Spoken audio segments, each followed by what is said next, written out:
శాంతి విషయం మళ్ళా విజయసాయిరెడ్డి మెడకు చుట్టుకుంటున్నట్టు కనిపిస్తుంది సార్. నిన్న లోకేష్‌ని శాంతి భర్త కలిసి ఆధారాలు ఏవైతే ఉన్నాయో అవన్నీ సబ్మిట్ చేసినట్టు తెలుస్తుంది. అసలు ఏంటి సార్ ఈ ఇష్యూ ఏంటి? ఫర్దర్‌గా ఏం జరగబోతుంది? గత కొంతకాలంగా అంటే మధ్యలో గ్యాప్ వచ్చింది కానీ అంతకుముందు శాంతి పేరు కల్లింగిరి శాంతి పూర్తి పేరు. ఆమె దేవాదాయ శాఖలో అసిస్టెంట్ కమిషనర్గా పనిచేస్తున్నది. ఆమె ట్రైబల్ ఉమెన్ అనమాట, గిరిజన మహిళ. సో ఆమెకు విజయసాయిరెడ్డికి అఫేర్ ఉన్నట్టు, విజయసాయిరెడ్డి వల్ల ఆమె బిడ్డను కన్నట్టుగా ఆమె భర్త మదన్ మోహన్ ఆయన పేరు, ఆయన ఆరోపించాడు. గతంలో ఆయన మీడియా ముందుకు వచ్చాడు, ఆరోపించాడు. DNA టెస్ట్ చేసుకోమని డిమాండ్ చేశారు. ఆ క్రమంలో ఆమె ప్రెస్ మీట్ పెట్టింది. నాకు విజయసాయిరెడ్డి తండ్రి లాంటి వాడు అని ఆమె చెప్పింది. తర్వాత విజయసాయిరెడ్డి కూడా ట్వీట్ చేశాడు, నాకు ఆ అమ్మాయి బిడ్డ లాంటిది. నేను ఒకసారి సీతమ్మదారిలో 2020లో కలిసాం ఫస్ట్. అప్పటి నుంచి ఆమె ఎప్పుడైనా ఏదైనా అవసరం ఉంటే నన్ను కన్సల్ట్ చేస్తుంది. అలాగా వాళ్ళ ఫ్యామిలీ దగ్గర అయింది. నాకు ఈ మదన్ అనేవాడుతో పెద్ద ఇది లేదు. ఆమె మదన్కి విడాకులు ఇచ్చేసింది. ఆ విడాకులు వాళ్ళ గిరిజన సంప్రదాయంలో ఎప్పుడో 2016లోనే కూడా విడాకులు తీసుకున్నారు. అప్పటికి వాళ్ళకి 2 కవల పిల్లలు, ఆడపిల్లలు. ఆ తర్వాత ఆ విడాకుల కేసును డీల్ చేసిన సుభాష్ ఆయన పేరు. సో ఆయన పోతిరెడ్డి సుభాష్ ఆయన పేరు. ఈ పోతిరెడ్డి సుభాష్ తర్వాత పెళ్లి చేసుకున్నాడు ఎవరిని, శాంతిని. ఈ పోతిరెడ్డి సుభాష్కి శాంతికి పుట్టిన బిడ్డ ఇప్పుడు ఉన్న మగబిడ్డ. సో దీంట్లో విజయసాయిరెడ్డి సంబంధం లేదనేది ఇద్దరు, ఇటు శాంతి కానీ ఇటు విజయసాయిరెడ్డి మాట్లాడు. ఇక్కడ ప్రాబ్లం ఏంటంటే పోతిరెడ్డి సుభాష్ వచ్చి మాట్లాడాల. వాళ్ళ ఫోటోలు రిలీజ్ చేశారు, వీళ్ళ ఫోటోలు రిలీజ్ చేశారు తప్ప సుభాష్ మీడియా ముందుకు వచ్చి మాట్లాడి ఉంటే కొద్దిగా వెయిట్ ఉండేది. అక్కడ ఒక ప్రాబ్లం అయితే కనిపిస్తుంది. సో అయితే వీళ్ళు ఇప్పుడు మదన్ చెప్పేదానికి ఆధారాలు కూడా ఏమి లేవు. అతను ఎప్పుడో విడిపోయినాక అసలు మదన్కి ఏం సంబంధం అనే చర్చ కూడా వస్తుంది. కానీ ఇతనేమో ఆ విడాకులు చెల్లదని అంటున్నాడు. చెల్లనప్పుడు మనలాంటి వాళ్ళకి వచ్చే డౌట్ ఏంటంటే కోర్టుకి వెళ్లకుండా నువ్వు మీడియా ముందుకు ఎందుకు ఇస్తున్నావు? సో మదన్లో కూడా ఏదో ప్రాబ్లం ఉంది.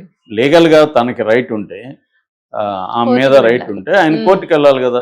కోర్టుకి వెళ్లకుండా అతను మీడియా ముందుకు వచ్చి పదే పదే మాట్లాడడం వెనక ఏదన్నా వ్యవహారం ఉందా, కుట్ర ఉందా అన్న డౌట్ అందరికి వస్తుంది.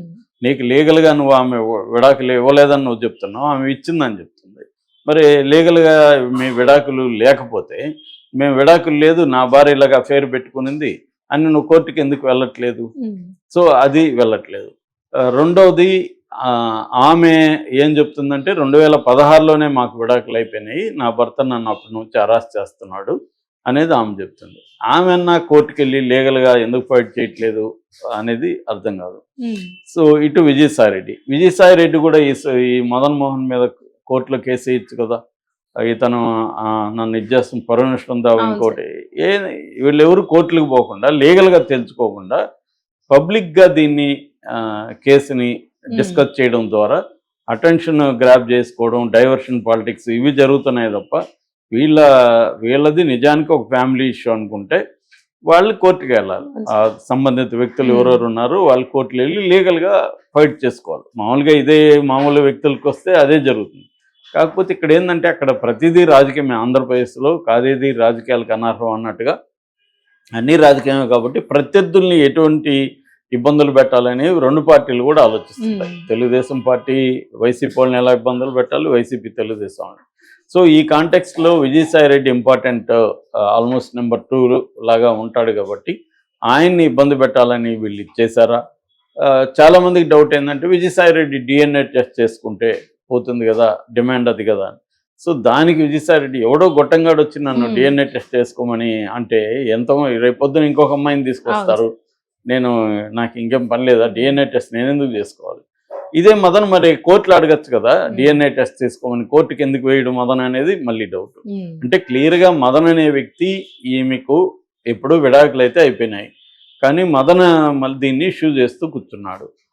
ఆమె కనీసం మరి ఆమె హస్బెండ్ ఆయన పోతిరెడ్డి సుభాష్ రెడ్డి అయినప్పుడు సుభాష్ రెడ్డి ఆమె కూర్చొని మాకిద్దరికి పెళ్ళి అయిందని అది ప్రూఫ్ చూపించవచ్చు. పెళ్లి కాకపోయినా కలిసి పెట్టిన కనడం ఇవాళ చట్ట విరుద్ధం ఏం కాదు. సుప్రీంకోర్టు కూడా దాన్ని ఓకే చేస్తుంది అనేక సార్లు. వాళ్ళు పెళ్ళే చేసుకోవాలని అవసరం లేదు, మేము కలిసి ఉన్నాము, మా బిడ్డ అనేది ఇద్దరు కలిసి మాట్లాడితే దాని ఫోటోలు కూడా రిలీజ్ చేశారు. హాస్పిటల్లో సుభాష్ కూడా ఉన్నాడు, బిడ్డను చేతులకు తీసుకుంటూ అవన్నీ కూడా చేశారు. ఇక్కడ ఏంటంటే మీడియా కూడా ప్రధాన పొలిటికల్ పార్టీలకి విడిపోయింది అటో ఇటు కాబట్టి, సో వాళ్ళ వెర్షన్ వాళ్ళు తీసుకొస్తారు. రెండోది ఏది ఫోటో నిజము ఏది ఫేక్ అనేది కూడా తెలియదు. ఇవాళ దేనైనా క్రియేట్ చేయొచ్చు. సో అవి కూడా చేశారు. సుభాష్ ఉంటే అతనికి తల ఈయన తల పెట్టి ఈయన బిడ్డను పట్టుకున్నట్టుగా విజయసాయిరెడ్డి చేశారు. సో ఇది జరుగుతుంది. ఇప్పుడు కొత్తగా నిన్న మన లోకేష్ దగ్గరికి, అంటే ప్రజా దర్బార్ జరుగుతుంది, లోకేష్ పీపుల్ని కలవడం అది చేస్తున్నాడు ఎప్పటి నుంచో.